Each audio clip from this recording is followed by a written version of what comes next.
Hi, everyone. This is John with Sir Winston Honeybees. Today is Monday. It is June 29th, 2026. Here in Northeast Ohio, it's a beautiful, sunny, and humid day. It is about 85 degrees, and it's been about 2 weeks since I've been inside the hives. Now, actually, I had video about 3 weeks ago that I shot, but as I was doing my opening stand up over here, a bee started, buzzing around my ear, landed on my ear. I swatted the bee away, swatted this microphone away, and somehow there was chaos. And I shot video with no audio, and it was like an hour of video. So technical difficulties, no video. I apologize for that. We did tear the hives down into a, you see it right there over my shoulder. I think you can see it right there. We now have a single deep nuke and a Langstroth hive, not a nuke. It's a full deep hive with 10 frames inside it. And there's a queen in there. So I thought there was no queen. Spotted a queen, marked her. She's in there now, hopefully doing her thing. There were only 3 frames of drawn comb. So I'm not really sure what the status is of the drawn comb right now and how that queen is doing, but I have been feeding to get them to encourage to draw out those 21st bee frames that I have. In the meantime, I was going to do an inspection today, but I came back from a trip. I was out of town for 2 weeks. I was in LA and I was also in Austin, Texas, meeting family and also doing some work related stuff. And when I came home, I walked to the back just to see what's going on, just to check. And I found, let me turn you around over here, a tree right there. Look at this. I got a tree that just fell right in front of the hives. No damage done. Fortunately, all is good. But first order of business today is, hold on a second. Oh yeah, we got to chop down this tree and hopefully not get stung, because sometimes when you have these kind of this kind of equipment around bees, they buzz and bees buzz too. So we don't know what's going to happen. I don't expect it's going to be anything, but I'm going to climb back there, chop down this tree, pull it in, and then start with my inspection for today. So stay tuned. All right, we're going to start with starting up this chainsaw. I'm not usually very handy with power equipment. Yeah, so we'll see what happens. We got 5 on this hand, 5 on this hand. All right, hopefully we'll have 5 and 5 after this is all said and done. We'll see. But find a thinner part of the tree.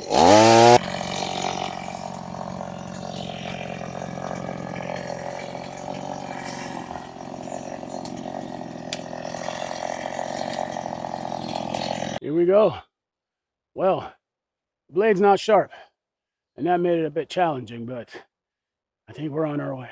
Didn't take too long. I'm a little tired, but I'm gonna get the bee suit and jump into these hives. Now, before I do that, let me just explain what we're gonna do. So first of all, right here, we have a good looking Langstroth hive, and actually, that's the bee barn, and that's gonna get torn up. But before I do that, let me explain what I did before I went on vacation. Didn't put it on video, but in the bee barn, as you know, up top, I have a deep box with frames. And we actually harvested honey out of the other, let me turn this a little bit for you. There we go. Okay. So out of this hive right here, when I tore it down, I had a bunch of bee barn custom frames that are basically a frame, a deep and a medium put together in a single frame. So what I wanted to do was, we had, of course, just like on here, we have a box with just regular deep frames. So what I did was I tore this out. I took the top box that was just the deep frame Langstroth, put that as my brood box right now, and all those frames had honey in them.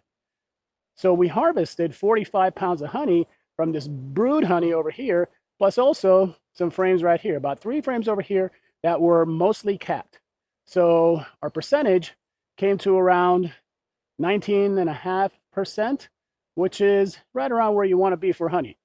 When we mix it in with this honey that was less watery, the whole thing just tasted perfect. We got some great 45 pounds of honey out of it, out of these frames right here.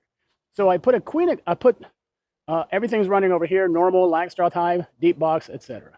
And there's a feeder on top because since there were only 3 frames of actually drawn comb, I wanted to give the bees plenty of syrup so they could build up these boxes over here so that the queen can start laying. The queen I found and marked her, she has a white dot because I know that she's a 2026 queen. Now, over here, before I left, this is again just a Langstroth Deep.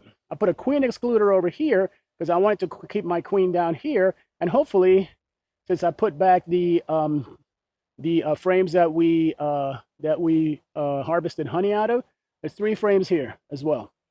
I didn't want the queen to come up there and lay eggs because I wanted more honey. All right, so that's the situation. So I'm going to see what's going on over here and see what's going on over here. Just check on that queen, make sure that she's got some drawn comb and that she's laying eggs, and what's going on with the queen over here. That's what we're doing today. Took me a long time to explain that, but I'm a little out of breath.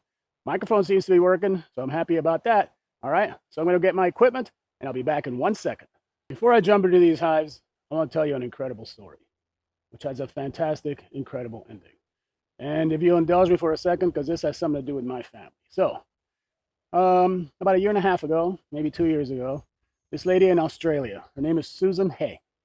She did a DNA test, and she's like 87 years old. Did a DNA test, and from that DNA test, she discovered that she had a sister. And after more exploration and everything else, it turns out that her sister is my mom. My mom is 92 years old. So she grew up all her life not knowing that my mom and now my Aunt Susan, that she didn't have a sister. And so they made contact, and they've been FaceTiming for 1.5 years, and they have a great relationship. So it turns out they had the same father, obviously, you know, different mothers. My mother always kind of suspected that her mom, that her dad, the dad that her mom told her was her dad, the man, yes, okay. She suspected that he wasn't really her father. And also some of it had to do with the way this man treated my mom. He treated her very cruelly. But anyway, after that, you know, and this is also during World War II. And my grandmother, my mom's mom, was Jewish. And so during World War II, my mom had to go into hiding, even though she grew up Catholic, but she had a Jewish mother. And so there's the trouble right there as far as the Aryan theory is concerned. She had to be in hiding. She was 6 years old. And so, you know, she thought this man was her father. After the war, they went to South America, not with the man she thought was her father, with my mother, where she met this wonderful man who was my grandfather, who I knew as my grandfather, even though he wasn't, you know, by blood my grandfather, but incredible man. And so Susan had gone to Australia with her real dad, the man who is actually my grandfather.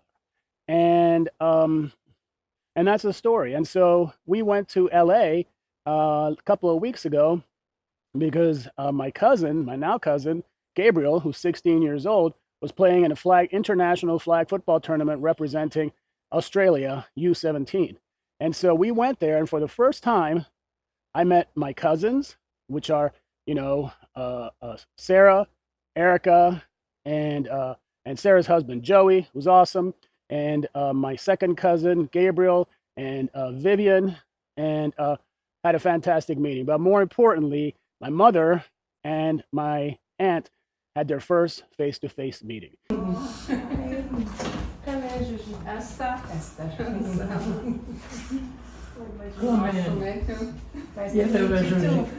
Look who's there. Hi, sister. I'm good. Lovely to meet you. My daughter Vivian.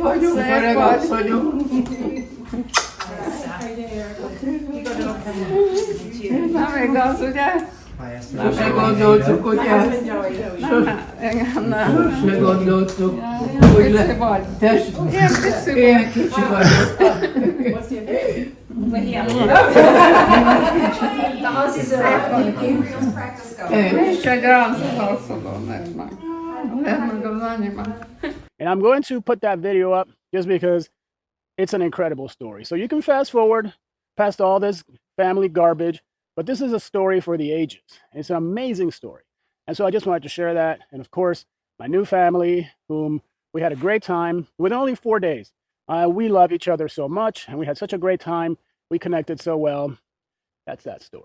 But now back to the bees, because that's why you're here, to learn about my bees. So we're going to inspect this hive first. This is hive number 2. And only because I marked the queen there, so I know there's a good chance that I'll find the queen. And then we'll go ahead and check the bee barn here and see if, they're drawing any of that comb. And if there's any sign of that queen, would be great. But we'll move on from there. It's very hot, so I don't want to be in this suit much longer than I need to. All right, so let's get to the hives. Smokeless bee smoker, so it's not real smoke. Obviously, this is vape. And I'm in partnership with Apisolus. They're out of France, but the distributor out of the United States. If you want to buy one, go on their website, apisolus.us, I believe. And if you use the my code below, Winston20, you'll get 20% off on the Apisolus. All right. So, tell Damien I sent you. And by the way, since you're here, make sure you subscribe and like my videos so we can, keep this thing going. All right. So let's go ahead and pop this open and see what's going on in here. Now, again, forgot my hive tool. Hold on a second. Be right back. So again, this top box right here is nothing. All it does is cover a feeder, and this is where I'm feeding. And so I actually put some syrup in here. I believe it was yesterday, just to make sure that they have enough food to keep going. So let's see how much of this feeder they consumed since yesterday. I'm looking there, I see about a half. So it's a gallon. So since yesterday, they've actually taken a half a gallon. One thing I'm noticing right off the get-go here is that there's a lot less ants.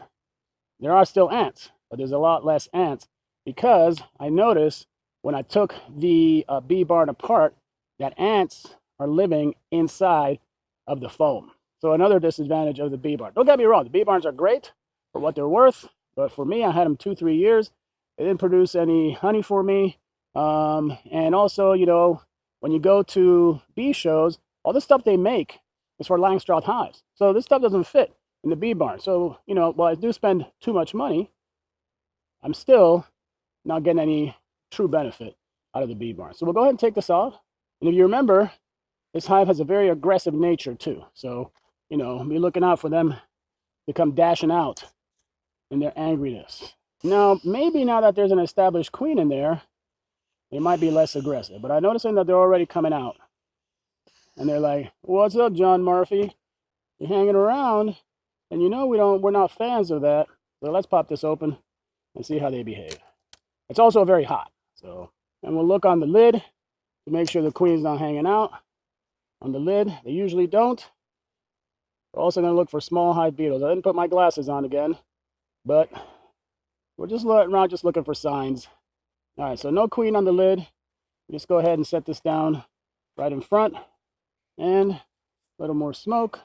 So what I am seeing is that they are drawing out the 21st bee frames in the center.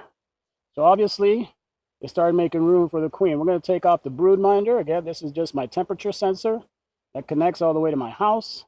We do have quite a bit of propolis. All right, so let's go ahead and pop off this last frame here. Don't expect anything to be happening here, but what we'll do is we'll probably start checkerboarding them.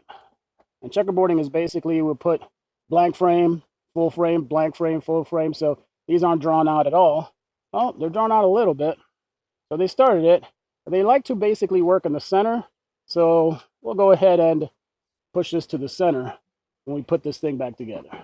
Also, now that I'm in Langstroth mode, I can hang my frames in a box there. I couldn't do that with a bee barn because the frames are too darn big.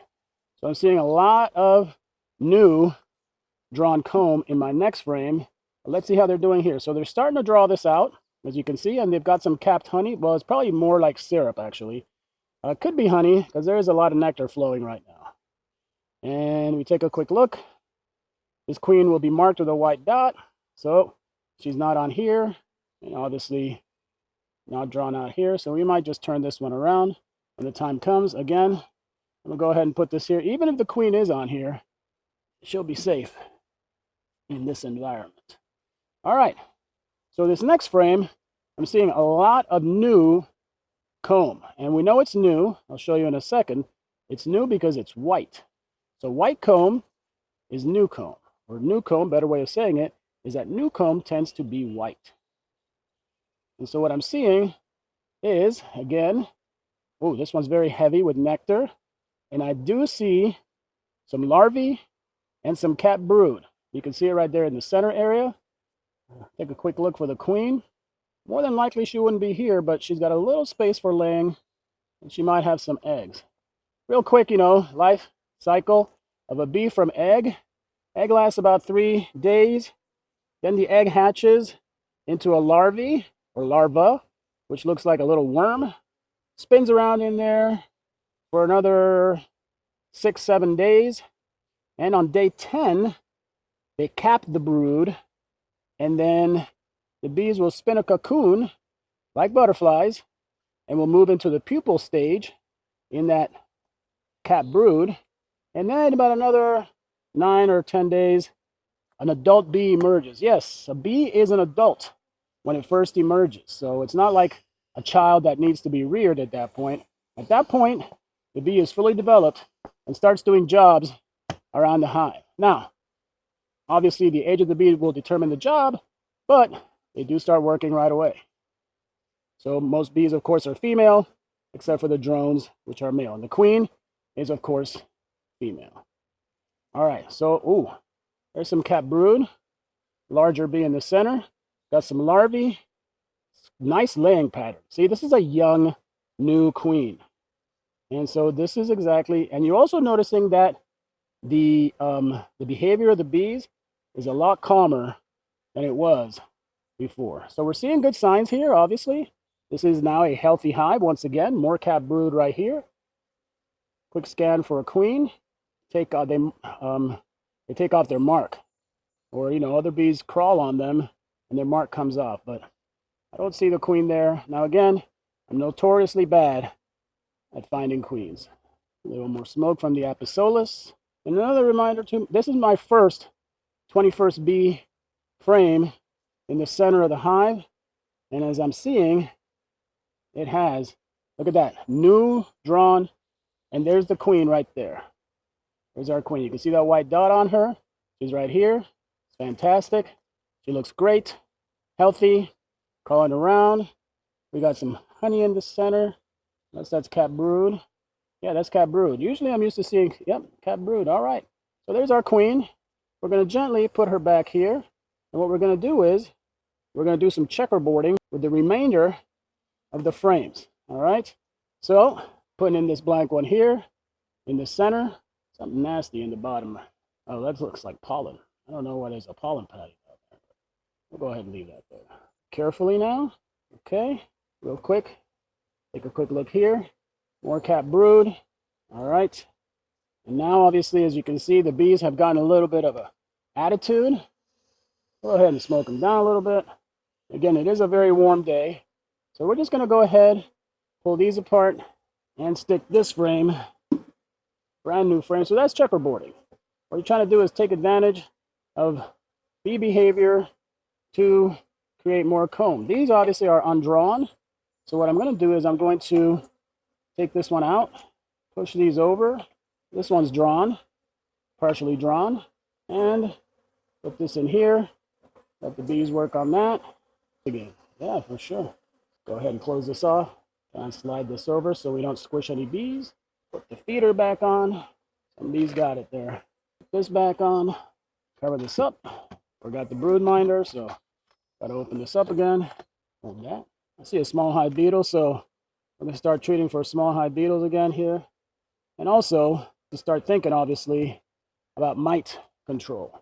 Okay, so we're finding that this hive, despite the fact that there's a queen, still has aggressive behavior. Not too bad, but it could be nicer for sure. All right, this hive looks good. Let's move on to the bee barn. All right, this one doesn't have a feeder. These are all, this is a Langstroth deep, and they all Langstroth frames in here. The bees from the other hive are still hanging around, but like I said, it's a hot day. They might be a little perturbed. All right, so lots of bees. That's one thing I'm noticing. about this hive, there's a lot of bees. Check the lid. Always check the lid. Number one, we check for small hive beetles. That's where we first see them usually.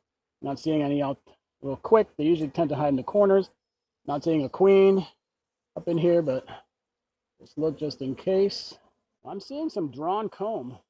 So these frames that we just harvested, these 3 frames, I'm seeing drawn comb. So they're definitely collecting nectar and drawing comb. So let's start from the end, see what's going on in here.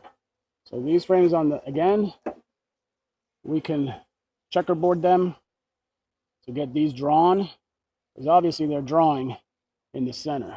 Yeah, so they're definitely drawing comb in the frames that we harvested honey from. So as you can see, the bees on the frame are calm.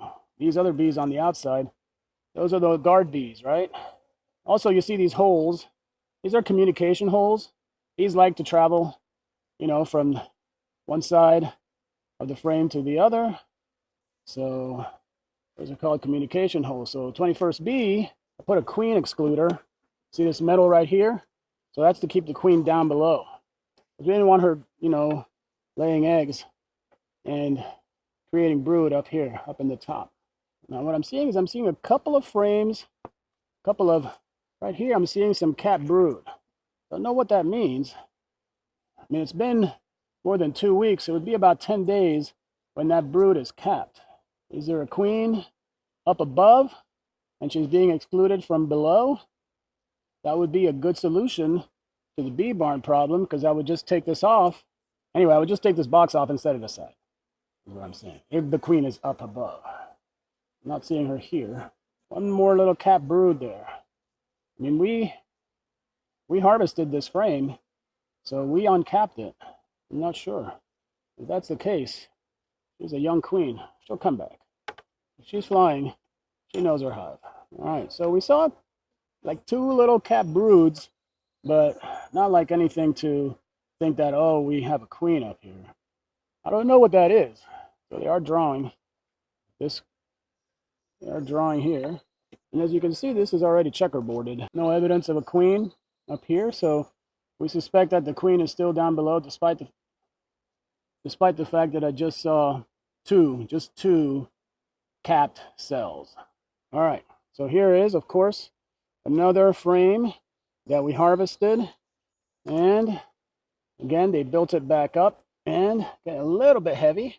So obviously, okay, we have capped brood. So what this tells me is that the queen is up above. The queen excluder, I put it on while the queen was still up here. So what this means is that I'm going to keep that excluder on, and I think tomorrow, obviously, I'm just going to take the whole thing apart and put this box and start feeding. And I think the queen is right there on the edge of the, nope, that's not a queen. All right, so the queen's up above, people, and she is performing fairly well. She's an older queen, I think, if it's that queen from 2 years ago. If it's a new queen, she'll definitely get marked with a white dot for 2026. Now that we know the queen is up here, it doesn't create problems, actually. It gives solutions, to be honest with you. Let's take a look at this side first. All right, as you can see, they're drawing it out. All right, so let's see what this drawn frame is telling us again about our queen. Another heavy frame, probably not drawn, empty. So don't expect to see a queen on here, but they're starting to draw this frame also. So there's a lot of theories about where queens usually hang out. I mean, yes, usually they do hang out near the brood, but can hang out anywhere. So they're just traveling the hive. Number 3, also, I don't have, if I'm going to tear up the bee barn, which would be ideal, I need some equipment. And I don't have that here. So if I find the queen here tomorrow, I'm going to look again. I'm going to bring my glasses, be more deliberate. I'll find that queen. And then I'll look below as well, just in case. But if I can determine for sure that she's up here in the top, I can start just tear off this bee barn and just quickly and easily just put this deep box just like we have on the other hive, put a feeder on there, and the bean barn days will be over. All right, so anyway. All right, well, I had to put some distance between myself and the hives because this couple of guard bees were still kind of chasing me around, which, you know, it's fine. That's what they do. Anyway, interesting, right? So as you can see, I thought that I had a queen excluder on there, but now I'm seeing brood. Now, were the eggs laid before my vacation? It's possible. It's possible. Because it takes about 20 some days for new bees to emerge. So those might have been kept over. However, here's the thing that makes me think not, because we harvested honey right before we left. So those frames were kind of a mess. You know, we chopped them up and everything else. So there really wouldn't have been room for a queen to, there wasn't any eggs when we harvested honey. I can tell you that for a fact. So I think that the queen is up there. Yeah, we'll see. I'll wear my glasses tomorrow and go back in there. I'm gonna look down below also. And also I'm gonna bring, you know, just equipment to tear down those bee barns and move back into full-time Langstroth beekeeping. As you can see in my other hive, hive number 2, it seems to be working pretty well. Anyway, so that's what I have for today. I do want to remind you, of course, to make sure you subscribe to my channel. Make sure that you like my videos because I want to keep this going. This is really just a project between me and my students. I'm an audio video production teacher. I'm also a history teacher. So yeah, but I'm retiring in a couple of years, so I'm pretty excited. But anyway, you know, I've been beekeeping since 2020. So if you want to see that video of when I started beekeeping, I put it for you right here.